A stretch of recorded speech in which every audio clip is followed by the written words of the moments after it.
Instant appam. இனி அரிசி உளுந்தெல்லாம் ஊற வச்சு 7-8 மணி நேரம் மாவை புளிக்க வச்சு செய்ய வேண்டிய அவசியம் இல்லை. இந்த ஆப்ப மாவு 1 மணி நேரத்தில் ரெடி பண்ணி நல்ல மொறுன்னு சாஃப்டான ஆப்பம் செய்யலாம். நம்ம பேஜை ஃபாலோ பண்ணி ஒரு லைக் பண்ணி இந்த வீடியோ எல்லாத்துக்கும் ஷேர் பண்ணுங்கள். இப்போ ஒரு மிக்ஸி ஜார் எடுத்துக்கிறேன். அதில் பச்சரிசி மாவு எடுத்துக்கிறேங்க. இது வீட்டிலேயே இடியாப்பத்துக்கு அரைச்சி வச்ச பச்சரிசி மாவு. நீங்கள் கடை மாவு இருந்தால் கூட யூஸ் பண்ணிக்கலாம். அதில் 1 கப் அளவுக்கு 250 ml கப்பில் பச்சரிசி மாவு சேர்த்துட்டு அதே கப்பில் 1/2 கப்பு அளவுக்கு சாதம் சேர்த்துக்கிறேன்.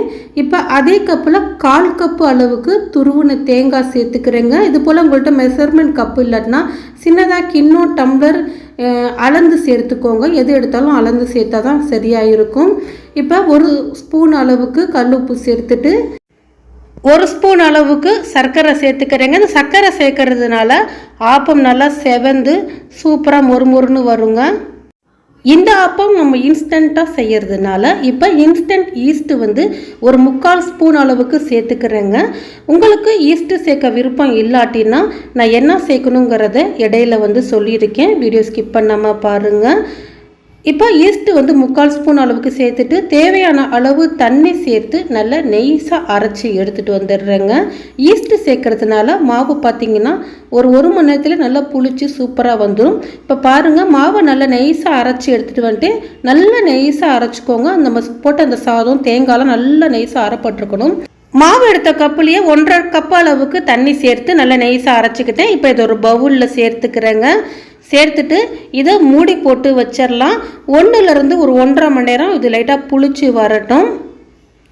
இப்போ பாருங்கள், நான் ஒரு 1.5 மணி நேரம் கழித்து பார்க்குறேன். நல்லா சூப்பராக புளிச்சு நுரப்பொங்கி வந்திருக்கு பாருங்கள். இது போல் இருந்தால் தான் ஆப்பம் நல்லா சூப்பராக சாஃப்டாக மொறுன்னு வருங்க. இப்போ நல்லா மிக்ஸ் பண்ணி கொடுத்துக்கிறேன் நான்.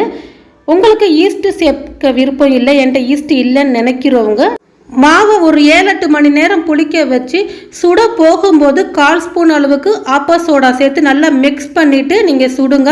ஆப்பம் நல்லா சாஃப்டாக சூப்பராக மொறுன்னு வரும். இப்போ மாவை நல்லா மிக்ஸ் பண்ணிவிட்டு ஆப்பா சட்டியில் ஒரு 1.5 கரண்டி அளவுக்கு மாவு சேர்த்துட்டு இது போல் செய்து கொடுத்துக்கிறேன். ஆப்பம் போல் செய்து கொடுத்துட்டு நம்ம மூடி போட்டு வச்சிடலாம்.